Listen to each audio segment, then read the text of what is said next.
Nama saya Wan Muhammad Anas bin Wan Muhammad Rosdi. Saya adalah pelajar semester 5 di Universiti Cawangan Perak, kampus Tapah. Pada hari ini, saya akan berkongsi kepada kalian semua tentang satu tajuk yang sangat-sangat penting pada kita semua.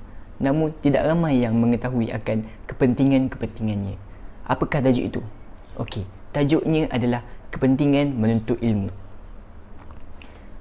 Sebelum saya ceritakan tentang kepentingan-kepentingannya, saya ingin bertanya kepada kalian semua, pernah tak kalian dengar tentang satu pepatah yang berbunyi, menuntut ilmu daripada buayan hingga ke liang lahat. Ini menunjukkan bahawa ilmu ini sangat penting kepada kita. Kalau kita tiada ilmu, maka kita akan ketinggalan dalam hidup. Untuk mendapatkan ilmu ini, ia bukanlah sesuatu yang mudah. Kita perlu mengkaji sendiri. Ilmu tidak akan datang bergolek. Bab kata peribahasa yang bulat.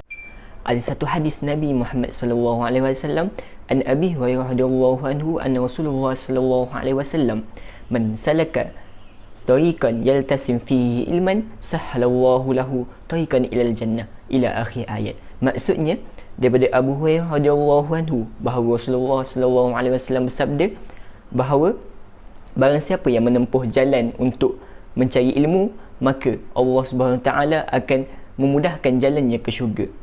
Hadis riwayat Muslim, hadis sahih. Melalui hadis ini kita dapat simpulkan bahawa Rasulullah SAW sendiri menggalakkan untuk kita, sama kita, untuk mencari ilmu. Antara kelebihan menuntut ilmu yang pertama adalah kita dapat memperoleh kejayaan lebih baik. Dengan ilmu kita akan dapat apa yang kita inginkan. Okey, sebagai contoh, pernah tak semasa di sekolah cikgu ataupun ustazah kita bertanya kepada kita, pada waktu besar apakah cita-cita kamu? Apakah yang ingin kamu jadi? So, ada yang cakap mereka ingin menjadi seorang doktor, mereka ingin menjadi seorang usahawan, dan mereka ingin menjadi seorang engineer pada di waktu besar kelak. So, macam mana cara untuk kita mencapai cita-cita tersebut? Adalah dengan mempelajari ilmu.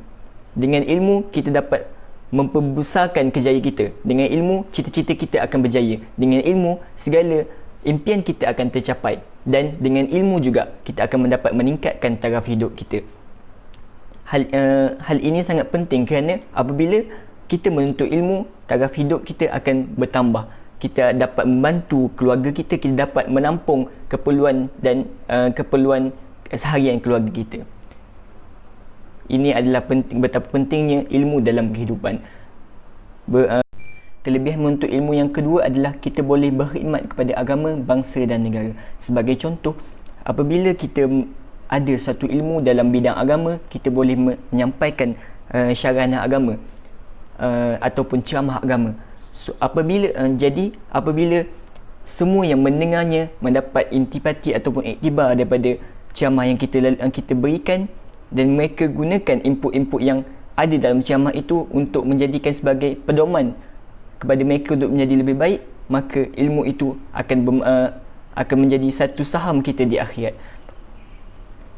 Dalam satu hadis Nabi sallallahu alaihi wasallam, apabila mati daripada Abu Hurairah radhiyallahu anhu, bahawa Nabi Muhammad sallallahu alaihi wasallam bersabda, apabila mati anak Adam, maka terhapuslah segala amalannya kecuali 3 perkara, iaitu yang pertama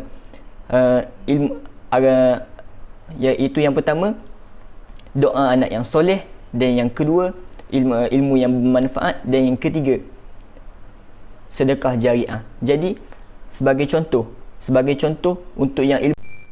Dan yang terakhir, antara kelebihan menuntut ilmu yang terakhir adalah kita tidak akan mudah untuk dimanipulasi ataupun dirosakkan oleh orang yang tidak bertanggungjawab. Dengan adanya ilmu, kita akan tahu yang mana mahal dan yang mana murah, yang mana baik dan yang mana buruk dulu.